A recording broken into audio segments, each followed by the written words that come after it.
17th in year of our Lord 2017. Remember, we're a hyphen-free, PC-free zone. God is still in control and he does love you. And I'm broadcasting live from the Hemlock Studios here in the beautiful central Susquehanna Valley in the great Keystone State. And it is supposed to get up 90 degrees today. I am sitting before the great John Wayne desk with my ceiling fan on, staying nice and cool. This is a... I had some technical difficulties this morning, folks, and something happened with my main computer. I actually had to take out a piece of malware that got in somehow.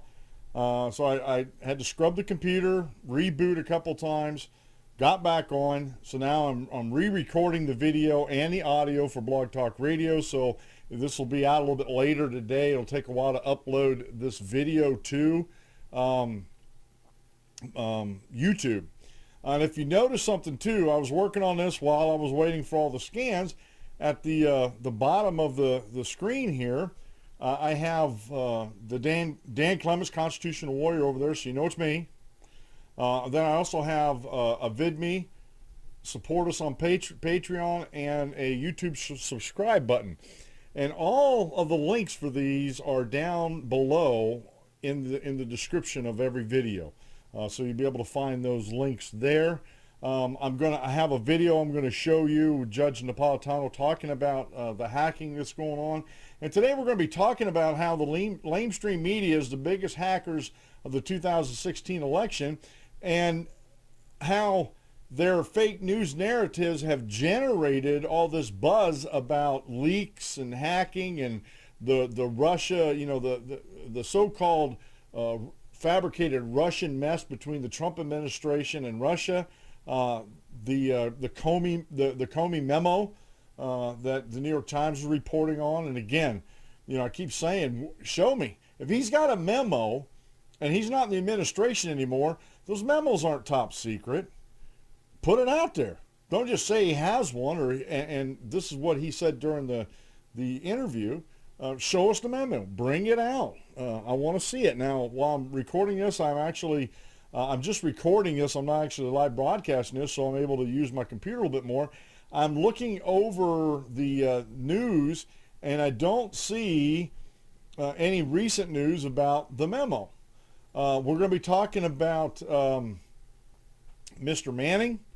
He calls himself Chelsea now, but he is still a guy as far as I'm concerned. But he's being released. If you remember, President Obama, while he was still in office, commuted his sentence, didn't pardon him, just commuted it, and he had to serve like 4 more months, so he's getting out.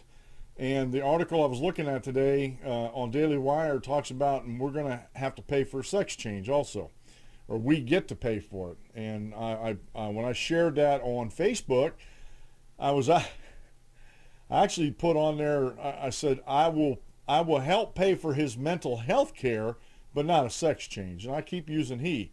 I know I'm going to take some heat and flack for this. I don't care. I'm a big boy. I can handle it. I go by what your biological assignment is. I really, really don't care what you think you are. If you got guy parts, you're a guy. If you got girl parts, you're a girl. And if you're confused about that, then you need to go seek some mental help. I'm not being rough about this. I'm not being condescending about this. That's just the way things are. And just because you want them a certain way today doesn't necessarily make it so at all. So we got a lot of things we're going to get into. I'm really getting upset about this whole narrative about between Trump and Russia, and how the fabricated fake news services in the Lamestream media are actually pushing this narrative. And yet you don't hear, you hear stories, Slate, Salon, Mother Jones, some of these other Huffington Post, these anti-freedom progressive news sites out there talking about, this is like Watergate. It's like the November massacre during Watergate. John McLean is talking about the Trump scandal nearing Watergate size and scale, but I never heard any of them talk about Watergate, especially John McLean, when we found out that Susan Rice was the one that was doing the unmasking of Michael Flynn. We found out that under the Obama administration during the campaign that The Trump campaign was being surveilled, and I'm thinking, how is that like Watergate? Well, let me see. Watergate, there was a break-in at the Watergate Towers, the Watergate complex where the DNC had their headquarters, and they were trying to find out information on strategy. So that happened back in the Nixon administration. Now we have an administration, or a former administration now, the President Obama administration was surveilling a Republican campaign to what ends? And even with that, and honestly, in my mind, because of the dishonesty on the anti-freedom progressive Democratic side of the aisle, I don't doubt that they shared information with the Hillary campaign. They proved during the campaign, the primaries, that they were not beneath using underhanded tactics, as it were, to defeat Bernie Sanders. And this was still going on during the primaries when a CNN correspondent shared questions, debate questions with the Hillary campaign. She admitted that. I don't know that I don't have the name right off the top of my head. It doesn't really matter. We all know, we've heard the stories and stuff. The Lamestream media was reporting fake polls. They were concocting fabricated and fake news stories to make it look like Hillary's doing better than what she was and Trump was doing worse than what he was. And that's why there was a landslide victory on Trump's side on November 8th of last year. You cannot feed factually false, fabricated information to people and get the outcome you want all the time. Now, and this is why I said in the title about how the Lamestream media was trying to hack the 2016 presidential elections. They were actually and doing what people think that the North Carolina voter ID bill was doing, suppressing the vote. The Lamestream media was actually trying to suppress the vote in last year's presidential elections with all these fake news stories, trying to get people depressed or whatever, thinking, well, we just got to throw in the towel. Trump wasn't the guy. We should have picked him in the primaries. He's not going to win the presidency. Oh, woe is us. And I made this prediction before, like 2 weeks before the election, November 8th.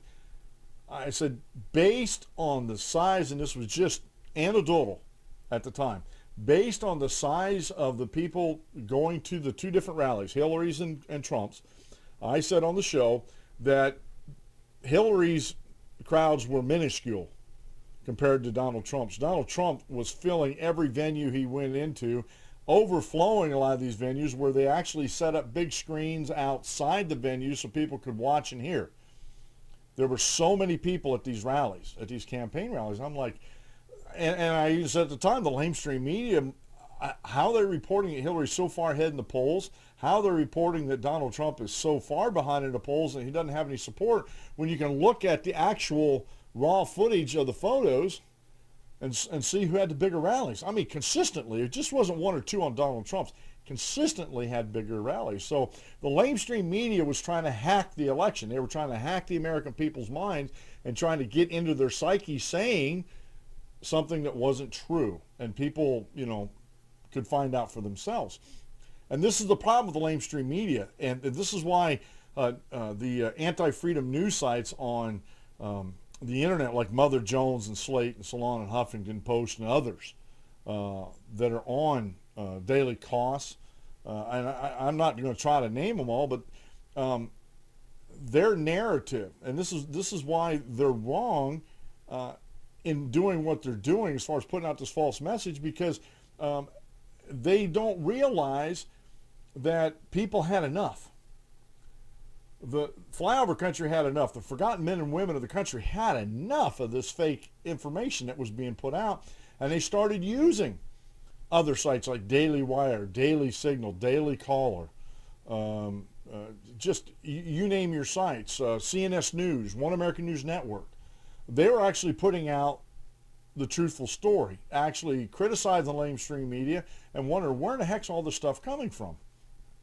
And so, honestly, folks, I got to lay it at the feet of the Lamestream media to begin with, is trying to hack the 2016 presidential elections. And to divert attention away from them, they've concocted a story. And quite frankly, I think the Hillary campaign is also behind this, because the Hillary campaign actually was trying to defer attention away from the fact that she was a poor candidate and run a poor campaign, and that's why she lost. There's no other explanation for why she lost. It wasn't the Russians.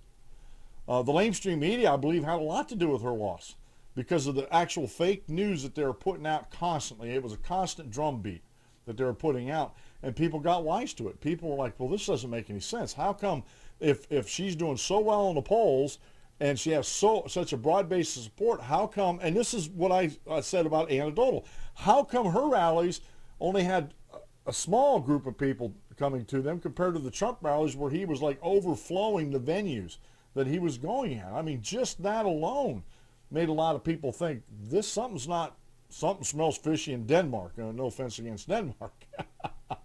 So we're going to talk about that on the show. And Democrats are still considering a case for impeaching Trump. Folks, they've been talking about impeaching Trump the day after the November 8th election, after Hillary Clinton conceded the election. They've been talking about this impeachment drumbeat for so long. And it's, again, this is going to be like the boy crying wolf. Again, these groups, I was reading about this this mother out west somewhere in the indivisible groups. I was reading on Facebook. It was an article that they were actually talking about from McClatchy News Service, and I think McClatchy News Service did a good job trying to not take sides on it. But I'm a partisan commentator, and I'm going to take sides on it. This mother was going to these indivisible rallies and town hall meetings and forcing things, and in the story talking about how she wasn't able to take care of her kids like she wanted to, because she was doing this, and she had like 3 jobs, they were saying, and one of them they said was this, this indivisible group, and they don't get paid, and another one was for a nonprofit group, and I was trying to find out that she got paid for that. Only she got paid for that. And yet she had kids that need to be taken care of, and she was devoting, I think, way too much of her time protesting about things that are, frankly, being driven by a fabricated fake news cycle. And so I don't have the link to that. Like I said, if you go over to McClatchy News Service, DC News Service, you'll find the article on there, and I didn't save anything. I was doing some light reading last night. I've actually been asked, I have a Kindle reader, and I've actually been asked sometimes, I take it to doctor's appointments and stuff, because you never know if you're going to get in there right away. I've had people ask me, what are you reading? And I told them what I was reading, like I have been reading Bastiat's The Law, and they look at me like, a couple of them asked me, what in the world's that? And I told them who Bastiat was, and back in France in 1700s when he wrote, contemporary to our founding generation. And right now I'm reading Alexis de Tocqueville, Democracy in America. Very good read. And, people are just surprised. They're like, wow, you're reading that stuff? And this is, again, this is a little side note, but this is how the anti-freedom folks in America have been getting away with what they're doing, because people are not educated. People are not informed of the founding of our country, that we're a republic, not a democracy. No matter how many times they want to say it, we are a republic. We're not a democratic republic. We are a representative, constitutionally established republic. We are a republic, period. A republic's a type of democracy. Okay, I agree with that, but you can't say that to the folks, and I'm not talking about the men and women in flyover country, the forgotten men and women. I'm talking about the folks in the anti-freedom, progressive, democratic crowd. You can't tell them that, because they don't want to listen to it. Oh, well, if a republic's a type of democracy, then we're a democracy. And they just dismiss it out of hand. And when you tell them to please define your terms, what's a republic, what's a democracy, they won't. They absolutely will not. And this is another tactic of the anti-freedom crowd. They get people to think that things are what they absolutely are not. And that's a huge problem, folks. It really is. So we're going to talk more about that. All right.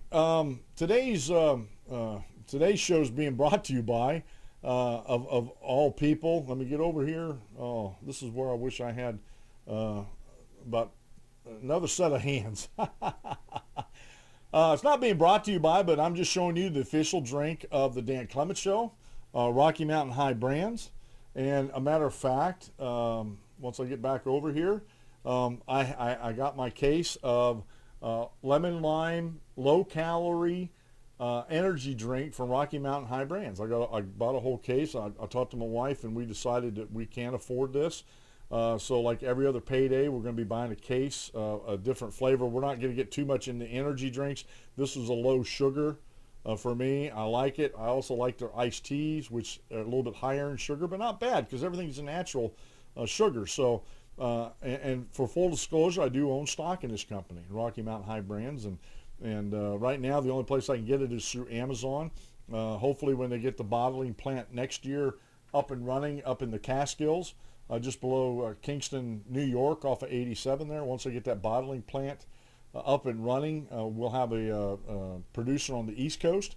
And hopefully, I also own stock in some other hemp companies. Hopefully that instead of having to buy all the hemp oil and dried things from a foreign country, they'll be able to start sourcing that domestically.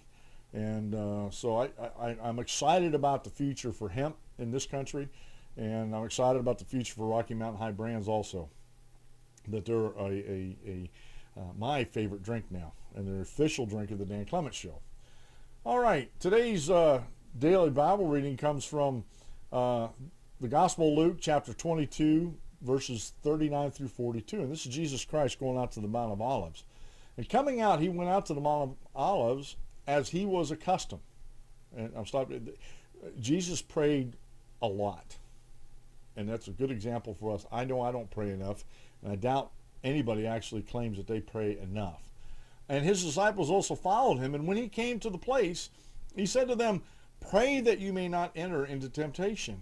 And he was withdrawn from them about a stone's throw, and he knelt down and prayed, and saying, "Father, if it is your will, take this cup away from me. Nevertheless, not my will, but your will be done." Christ was so intent on following God's will that even though Christ knew it was coming. Christ knew that the torture he was going to go through and the excruciating pain to save the world. And even knowing that, he was still, "Father, if it be your will, take this cup away from me." What was about to happen, but not my will, but your will be done.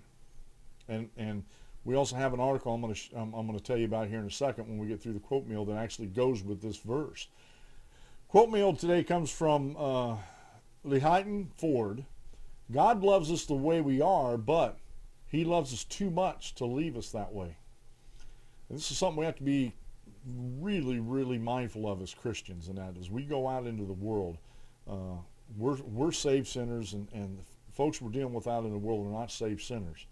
And we can't condemn them for their sins, but we can share the gospel with them and show them a way out of that slavery to their sins.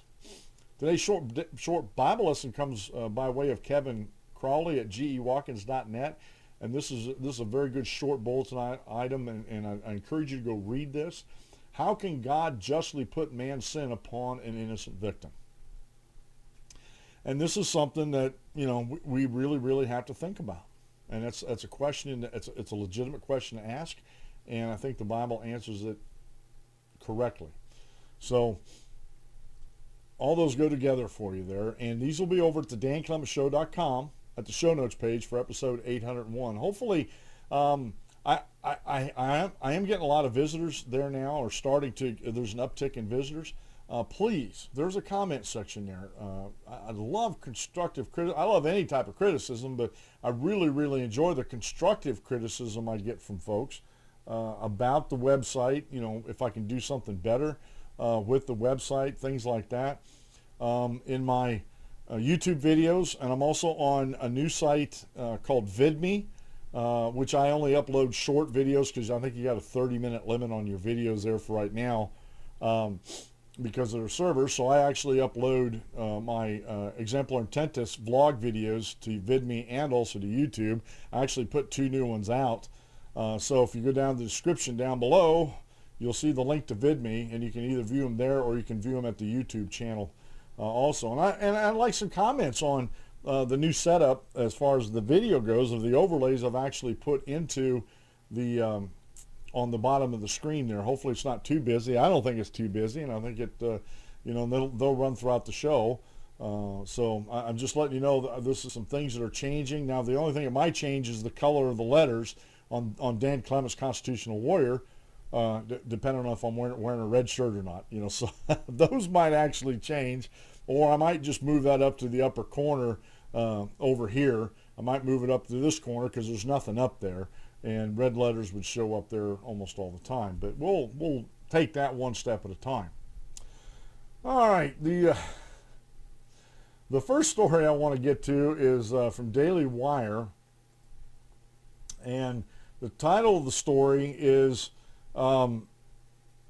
Trader Chelsea, and he changed his name, Chelsea Manning, to be released, and we get to pay for sex changes, by Amanda Presta Giacomo over at Daily Wire, and this was posted today. Trader Chelsea Manning, formerly known as Bradley Manning, is set to walk free from Fort Leavenworth Military Prison on Wednesday after the 28 years left on his original 35-year sentence was commuted last second by former President Barack Obama. Manning was charged and convicted with sharing hundreds of thousands of classified United States records with WikiLeaks. And bonus, taxpayers will get to foot the bill for his sex reassignment surgery, since Manning maintains his full health benefits via his unpaid active duty status. U.S. Today reports, while Manning's court-martial conviction remains under appeal, she still, and this is their words, not mine, she still will remain a private in the Army, said Dave Foster, an Army spokesman. As an active duty soldier, Manning will continue to receive health care and have access to commissaries and military exchanges, but she will not be paid. In 2013, Manning, while still behind bars, decided he was actually a female and announced the start of his transition to the public. Of course, with the trans declaration came a lawsuit. The criminal was denied access to hormone therapy. In 2015, the U.S. military capitulated to Bradley Manning to pay for the transition treatment. Manning also went on a hunger strike last year before the Army agreed to provide him with gender reassignment surgery. Now, if you read this article, I am changing the pronouns. I am not going to call him or her.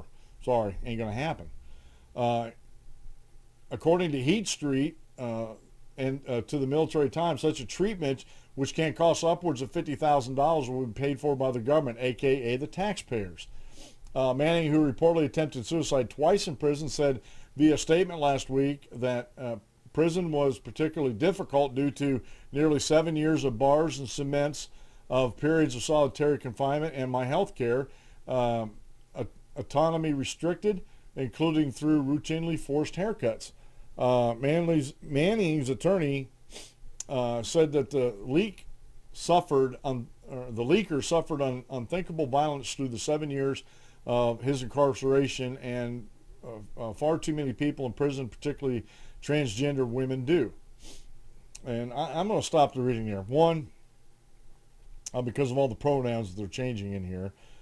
Two, Bradley Manning is a traitor, and I think more so than, and see, this is what we don't know.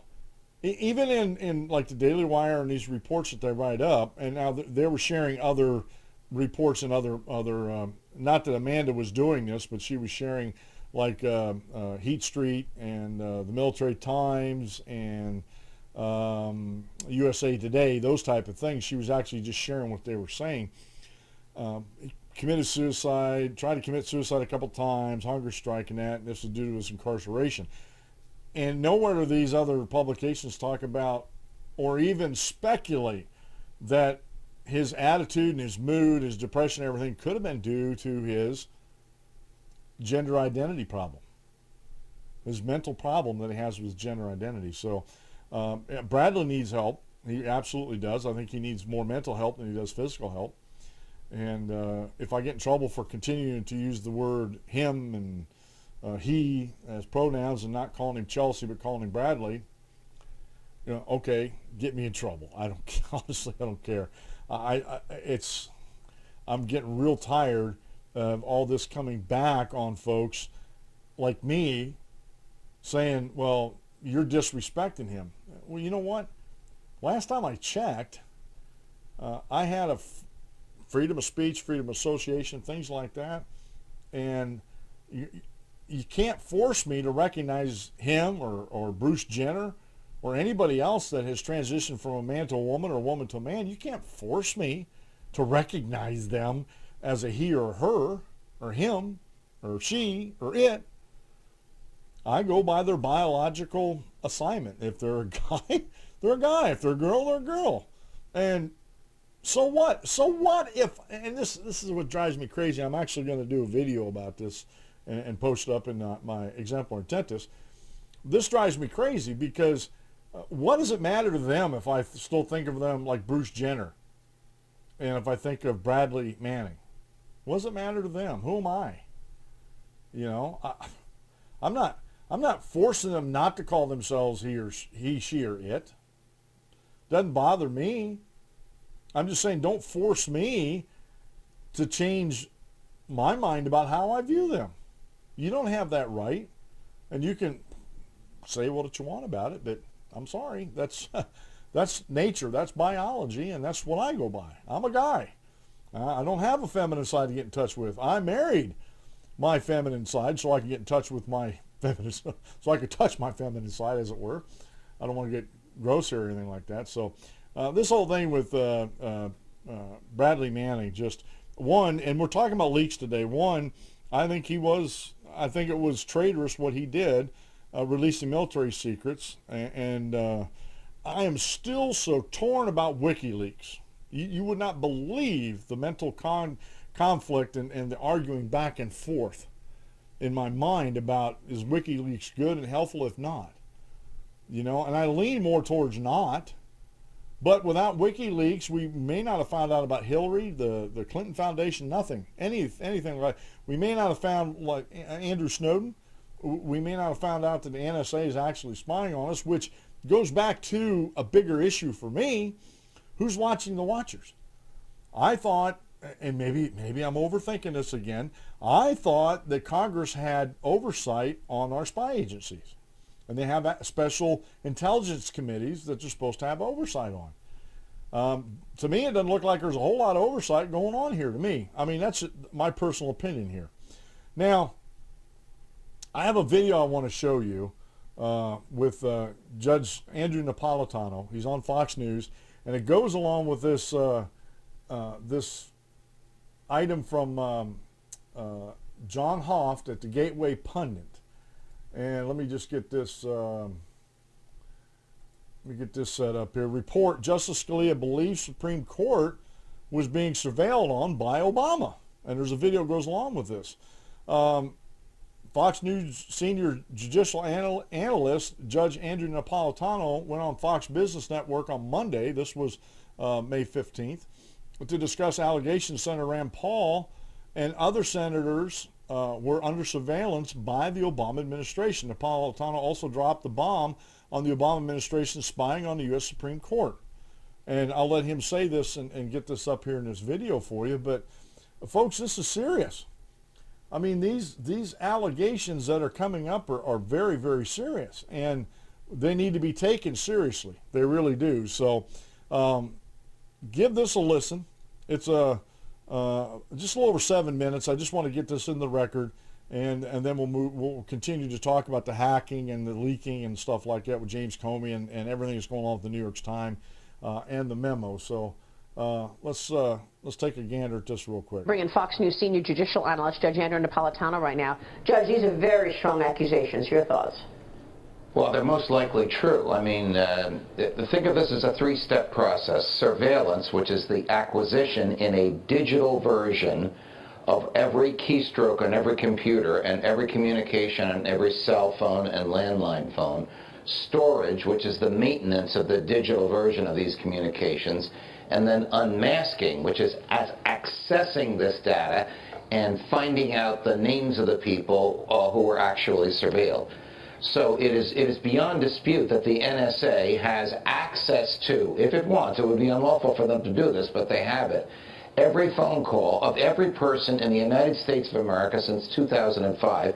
Takes us back to a Republican administration, George W. Bush, 2005, which is when this program began. Justice Scalia told me he often thought that the court was being surveilled.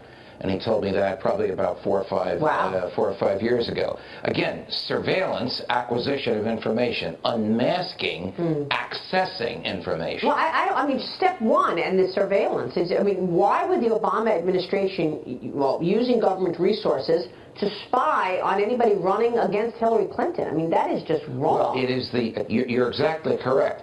It is the use to which the raw intelligence data can be put that makes it criminal. So if it's hard to believe, but if they had to unmask Senator Paul's name in order to understand a conversation he was having with a foreign agent, and the foreign agent was harmful to the United States, they can do that. That's not what he's talking about. They're talking about unmasking him when he's having a conversation with his campaign manager when he's running in the Republican primaries in 2016. Exactly.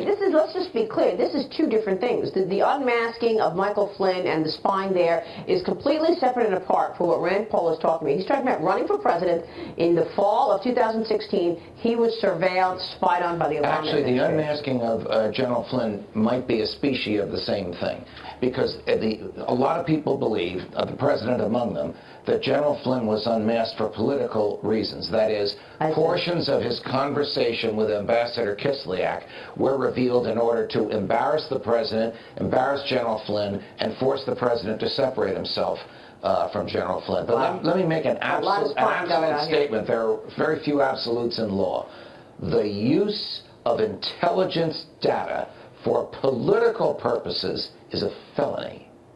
It's the same crime as hacking, which, depending upon how much is done, is between 5 and 15 years in a federal prison. So if another senator comes forward with this same story, I was surveilled, could President Obama be called to testify on this? Well, anybody who was involved in the receipt or use of the information once unmasked could be called. The FBI should be able, because you leave electronic fingerprints when you do unmasking, find out who did the unmasking in Senator Paul's case, and then trace where that information went and who used it. Did it end up in the West Wing? Did it end up in the Oval Office? Did it end up in the hands of other political opponents of him? So they're allowed to gather it. They're just not allowed to use it for political purposes. Well, I don't think they're allowed to gather it. They're not allowed to gather it, but they do, because their belief is to gather everything about everybody and then sift through and look for the bad people. Unfortunately, sometimes they find the bad people too late. I mean, they discovered communications of the Orlando killer and the San Bernardino killers after the killings took place.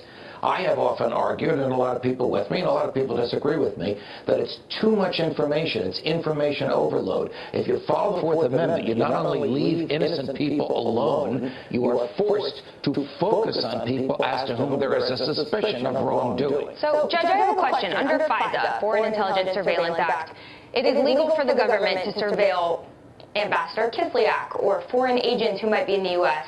or impacting the U.S. So it's not unreasonable that when Senator Rand Paul or others run for president and they're speaking to these ambassadors, they're speaking to these diplomats, they are involved they're swept up in the surveillance. It's a good place to hide behind anyway. So you have that, but you also have the unmasking of Senator Paul and the using of what he said. Let's assume he spoke to Kislyak. I don't know. I think he's talking about a conversation that is a private political conversation and has nothing to do with foreign powers. Yeah, that's exactly right. This has nothing to do with the Russia story. It is the release of that information for political purposes, whether it's made public or not, or whether his opponents just used it, that is the felony. So just to be clear, the unmasking itself is not illegal. Using the name that was unmasked for political purposes unmasking is illegal if done for any reason other than national security. Got it. So if the unmasking is done for political purposes, so Judge, the unmasking process, does the FBI, do they have to go to a judge and get permission for that unmasking, or they have completely the right to do it on their own and then find criminal intent? The NSA theoretically has standards for unmasking. The principal unmasker in the Obama administration, by her own acknowledgement, is Susan Rice. So Susan Rice would say to the NSA, we have these 5 conversations here, we need them unmasked. We know who the foreign agent is, we don't know who the Americans are. And by the way, there is an American mentioned in the conversation. We need the tapes that you have of that person and his or her conversation. So you can see how this begins to explode. It's the corruption of the American intelligence community when its information is used for political purposes. Well, we'll see if Bernie Sanders or Marco Rubio or somebody else comes out and says they were also spied on, the way Rand Paul said that he was spied on, and we'll see what happens from there. We want to ask you about the executive order, which, of course, is halting travel from 6 predominantly Muslim nations.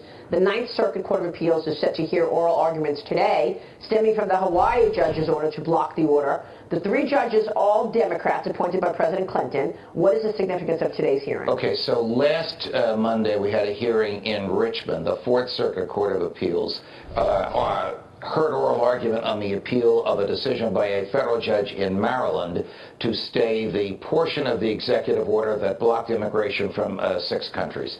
Today we will hear in Seattle a hearing before the Ninth Circuit Court of Appeals on an appeal from a Hawaii federal judge who enjoined enforcement of the entire order. Both federal district court orders were based on the same thing: the words of candidate Trump and his animosity, I'm summarizing what the court said, towards Muslims. They both characterize this not as an immigration ban, but as a Muslim ban. Yep. If it is a Muslim ban, if it is based on religion, the bar is so high it would be nearly impossible for the government to jump over that bar and justify it. So the question is, can the courts use the words of candidate Trump against President Trump? I'm sorry to say the answer is yes. The Supreme Court doesn't like when this is done, but it permits the courts to do it. Wow. All right. We'll be watching that. Judge, great insights as always. Thank you. Pleasure, guys. Judge Napolitano there. All right, folks. That was a clip. It was a little bit long, but that was a clip, a 2-part clip, as far as the spying, the masking that the NSA actually does against citizens here in the United States. And then it ended it up with the travel bans, which we've been talking about on this show for quite some time now. So, but I want to get back to the first part. There is no ambiguity. There is no mistaking who was doing the spying and the unmasking in the Obama administration. That was Susan Rice. She admitted it. She was unmasking these folks. Rand Paul was talking about this and talking about how he was unmasked in his conversations.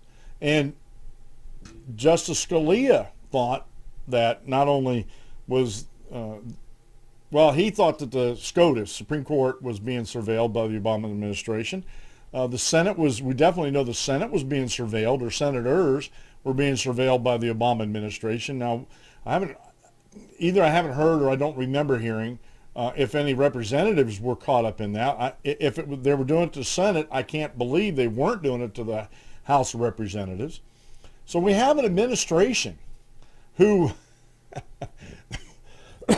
we talk about impeachment. Democrats consider the case for impeaching Trump. They've been talking about this since before he was elected, folks. And this is something that, to me, it just, they're being hysterical.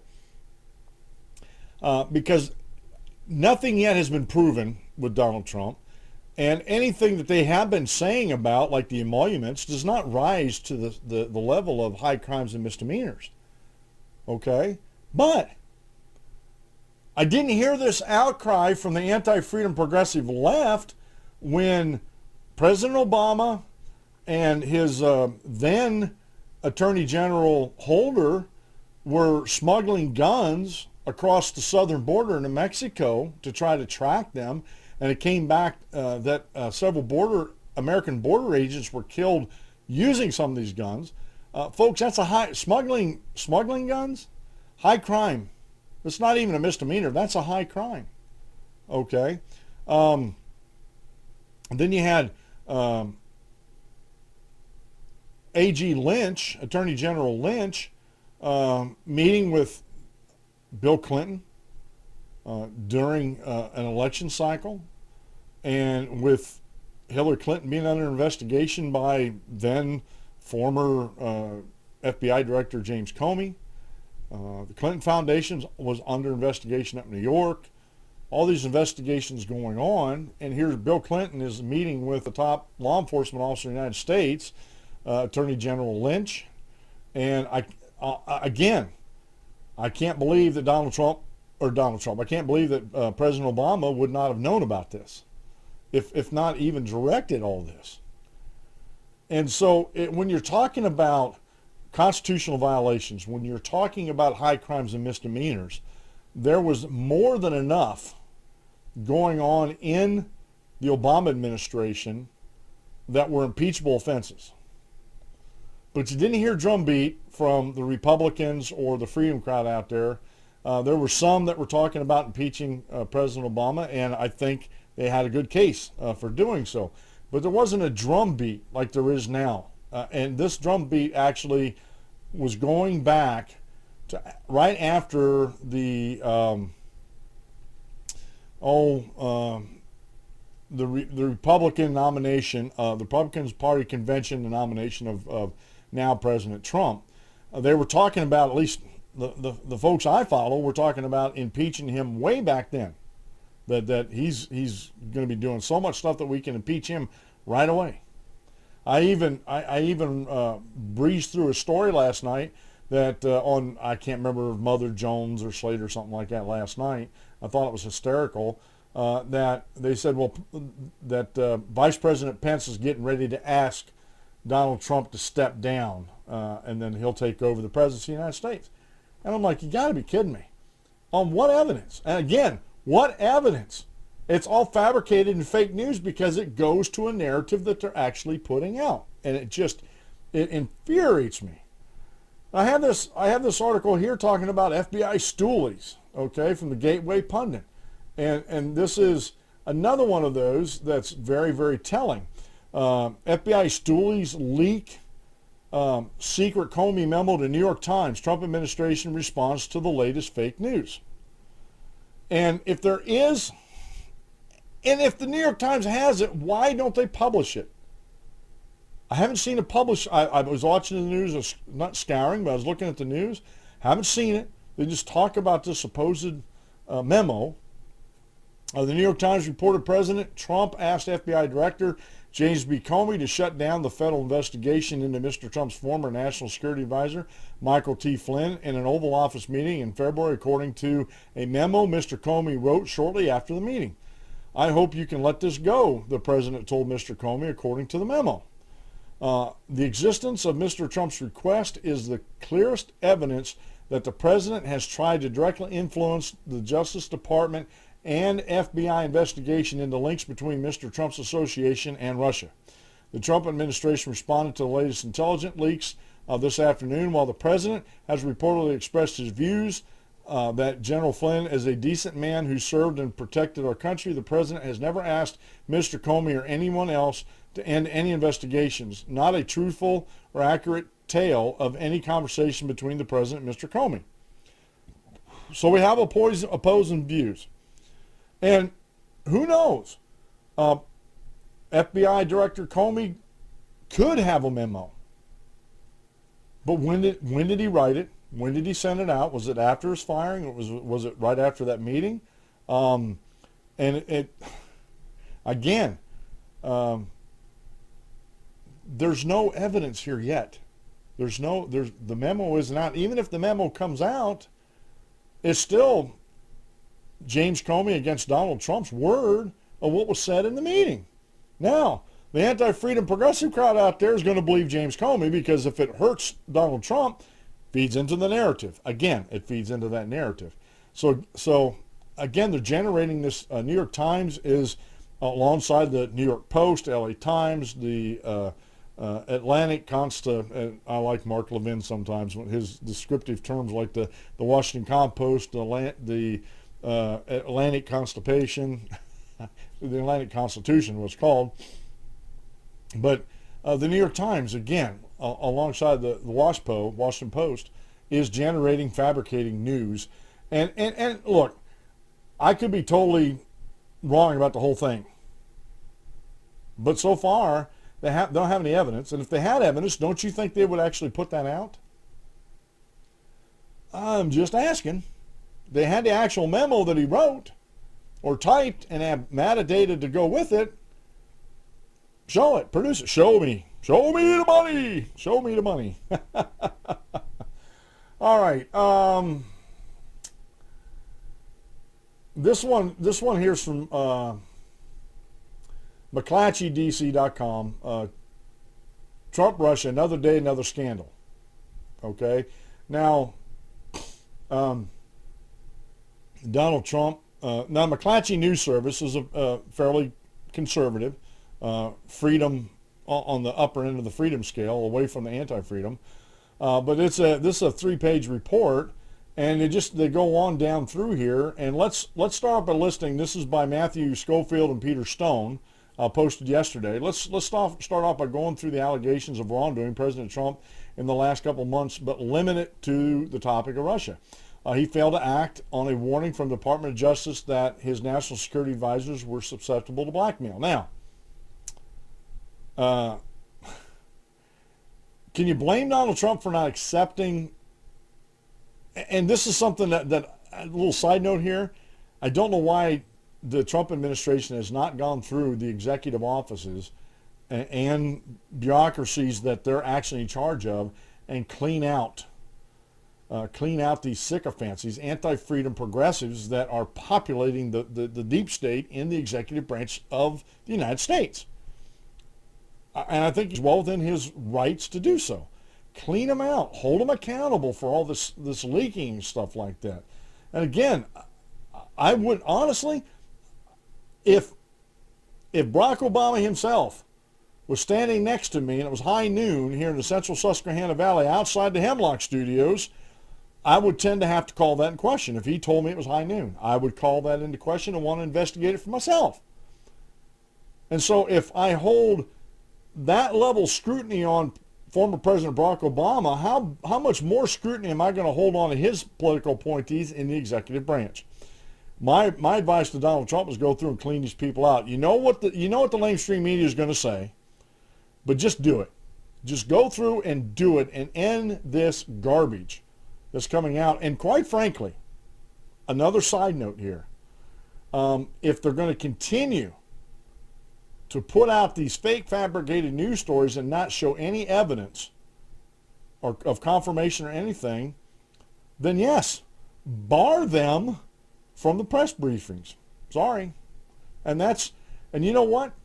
Just like Gateway Pundit was citing other news sources, if these guys continue their assault on the President of the United States, on the executive branch of the United States with fake, absolutely provable fake fabricated news, why should they be allowed in the press briefings? Why should they be allowed in the press briefings? I think the administration, to a certain point, should be able to review the work of the press that's reporting on him in the press rooms. They have to give them permission to come in there.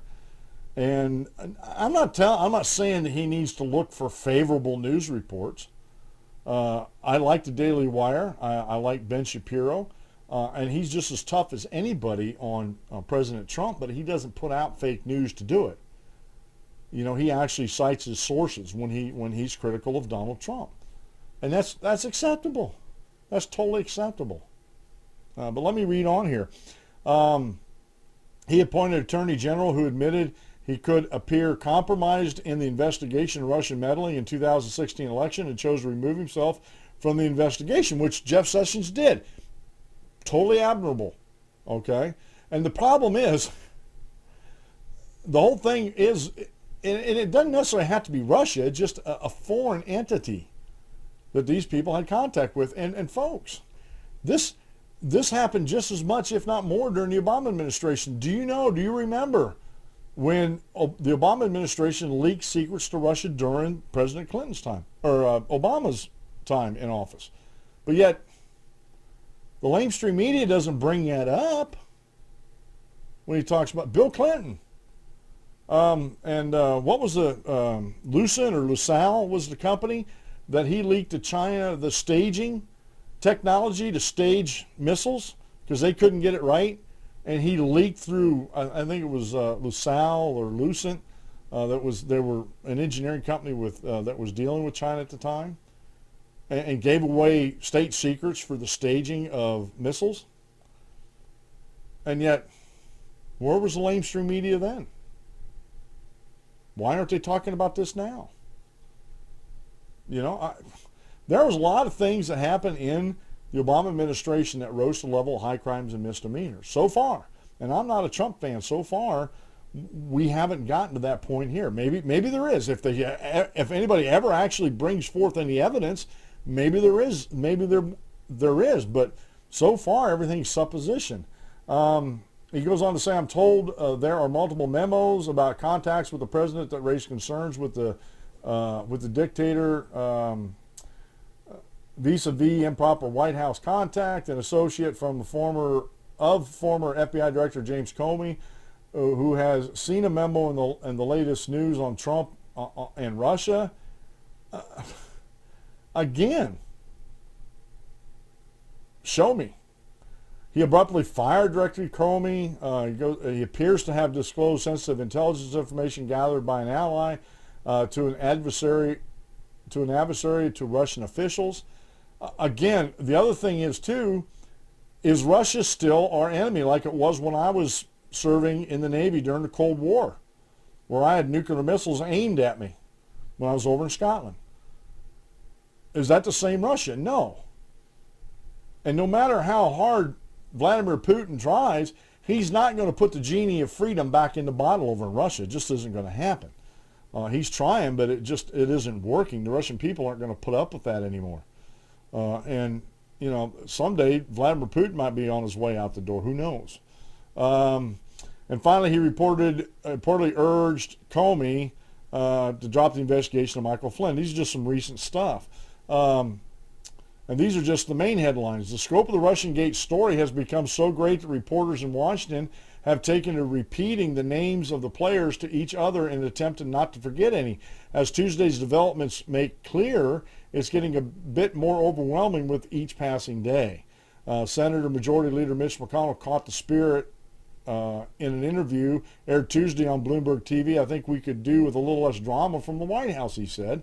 And can I stop that? First off, I do not like Mitch McConnell. I really don't. I think he's one of the worst politicians, and I think he's part of the problem in the Senate. I'm just going to put that out there to you folks in Kentucky. Second, is it really the drama in the White House, or is it the drama that's ginned up by the lamestream anti-freedom progressive press? See, I think Senate Majority Leader Mitch McConnell has it wrong. It's not that less drama coming out of the White House. Why doesn't he put the blame on where it should actually be? Less drama from the lamestream media that absolutely does not like President Trump. They're not being bipartisan. They're being very biased one way or the other. They're not even trying to be neutral when reporting any of these stories. And yet you got Mitch McConnell saying, oh, less drama out of the White House. Well, why don't you say the same thing about the news press? Why don't we wait to report this stuff when you actually have something physically in proof that you can confirm before you report it? And that's where the drama is actually coming from, folks. I'm sorry to tell you, the drama is not coming from the White House. It's actually coming from the press. And he goes on to say, and that was before Tuesday's New York Times report revealing that Comey had written memos detailing Trump's efforts to quash his investigation, which we haven't seen yet, folks. And in this report, this is the first report I've seen where he had written memos detailing the efforts. Okay, when were they written? After the meeting or after he was fired?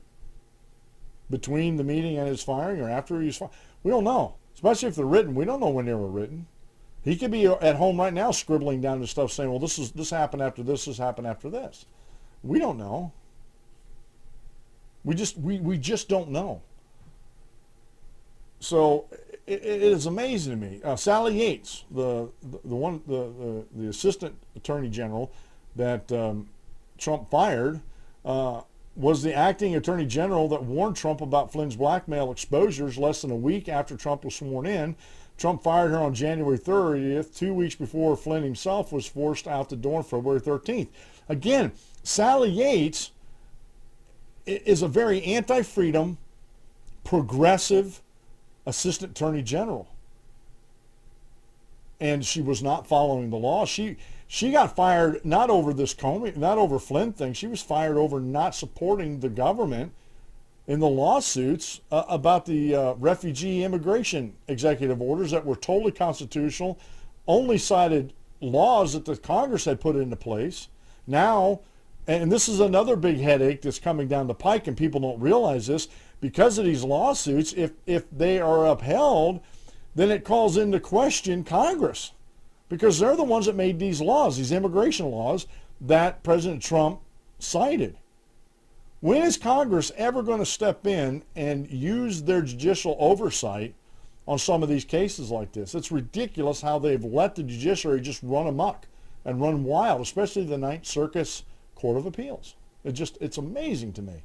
So he goes on, he explains a lot of things. I don't want to get into too much here because I'm coming down to the end of the show here. You know, the hour is slowly waning fast, or fastly waning, or coming to an end. I'm not sure. Again, folks, those of you who are listening this morning, I had some major technical difficulties. I did find a piece of malware on the computer. I don't know if that had anything to do with it or not. I guess I'm in the mornings before I even get started, I'm going to scrub the computer every morning with the malware, although it's supposed to catch these things before it comes in, but it didn't for whatever reason. So I just want to apologize to everybody. This fresh show that is being put out.